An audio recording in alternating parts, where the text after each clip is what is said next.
In this video of Tallinn, Estonia, we'll discuss how to get around Tallinn using public transit, Peter the Great's magnificent Kadriorg Palace and grounds, how to get the best views of Tallinn, and a brief history of Estonia. So please stay tuned to my video. Please remember to like my video, subscribe to my channel, and hit the notification button for future videos. Good Friday morning from Tallinn. Today I'm going to show you some of the new of Tallinn and also some of the old. Behind me is the entrance to my Airbnb. I'm going to show you a little bit about my neighborhood and also describe Tallinn.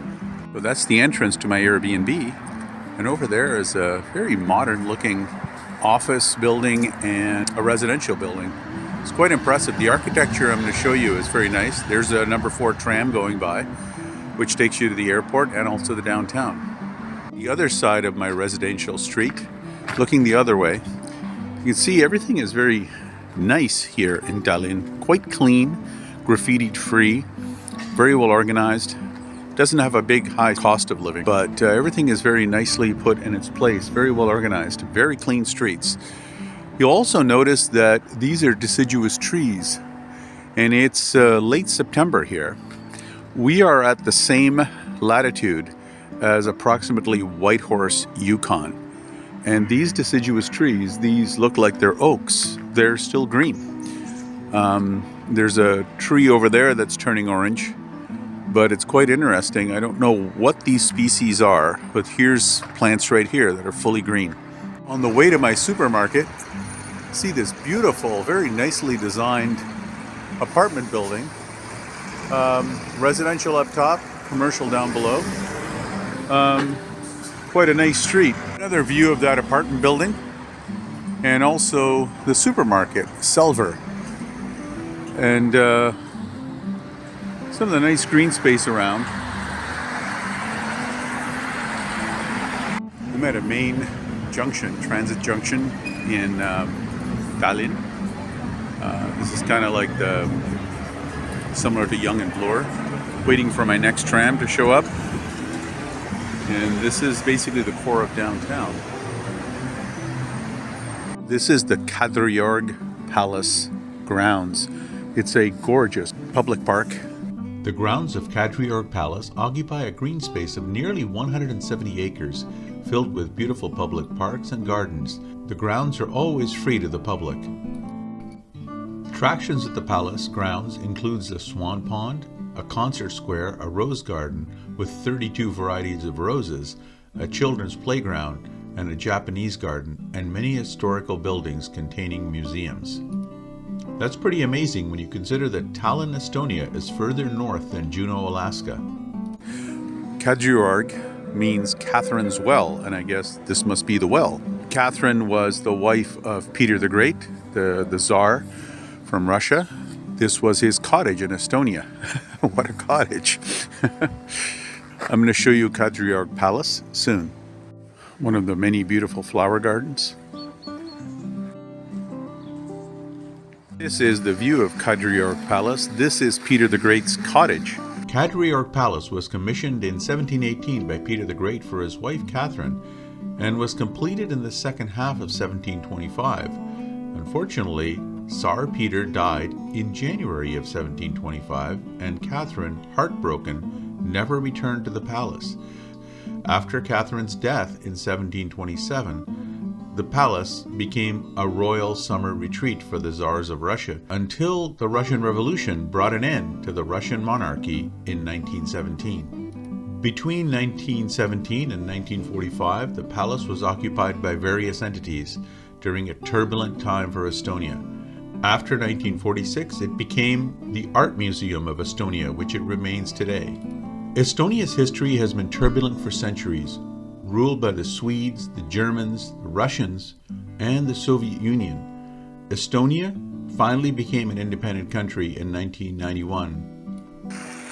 And this is his private garden. He was a Russian Tsar. Up there is a bigger building I can barely see it, but that happens to be the office of the president of Estonia. I'm going to try to videotape that. The Estonian presidential palace was built in 1938 in the style of Kadriorg Palace while Estonia was still part of the USSR.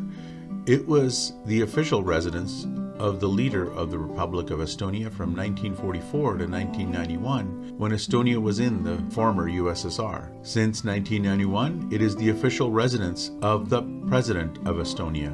The presidential palace is not open to the public. The main palace of Peter the Great, of course, is in St. Petersburg. And there's a statue of Poseidon with a dolphin. And this garden is kind of a mini version of the major palace that's in St. Petersburg, which is named after Peter the Great. More soon. I'm at the Tallinn TV Tower. It is 314 meters. It is taller than the Scotiabank building, which is the tallest office tower in Toronto. It's also 14 meters taller than the Eiffel Tower. I'm going to go up there and I'm going to see what I can see. So I am 175 meters above the ground. The Tallinn TV Tower was built during the Soviet era. It was completed in 1980 in time for the Moscow Olympics. So the Soviet Union built this tower, not the Estonians.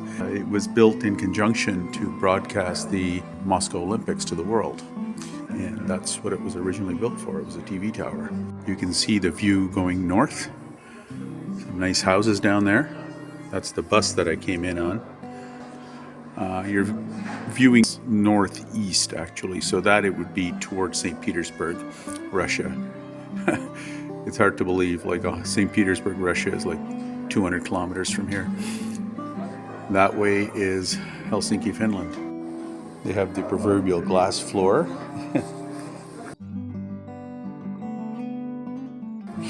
So not only do they have a glass floor, but here they also have a skywalk like they do in Toronto at the CN Tower. You get harnessed in and lean over the side.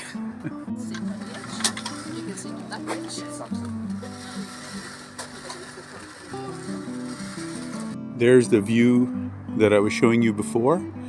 That is north and east. So through that area would be Russia. Just on the other side, see those points meeting, the points of land? Beyond that, in the Gulf of Finland, is the territory of Russia. That's how close it is. And over there, on that side, would be Finland. There, in the distance, forgive the shaky camera work, is downtown Tallinn. And I can see St. Olav's Church quite prominently there. You can see it. The black and white tower to the right. Here you can view Tallinn. The residential apartment buildings, they're about 10 to 25 stories high, not very tall. Tallinn is not a very big city. As I was saying, Tallinn is not a very big city, under 1 million. The entire population of Estonia is 1.3 million. Of those, about 400,000 are Russians. There's some emotional tension between the populations. A clear, significant minority of the population speaks Russian. A lot of the signs here are in Russian. Public transit, the sign to get into the TV tower, it's in Russian and in English, and also in Estonian. But anyway, that's a bit of the reason for the tension, and Russia is extremely close. I don't think it's as much that they love Ukraine as much as they don't like Russia here. I guess similar to, what we have between Canada and the US, but a little bit more intense. Okay, so hope you enjoyed Tallinn today, and hope you look forward to my next video. Hopefully you like them. Please subscribe, post a like, and hit the notification bell for future videos.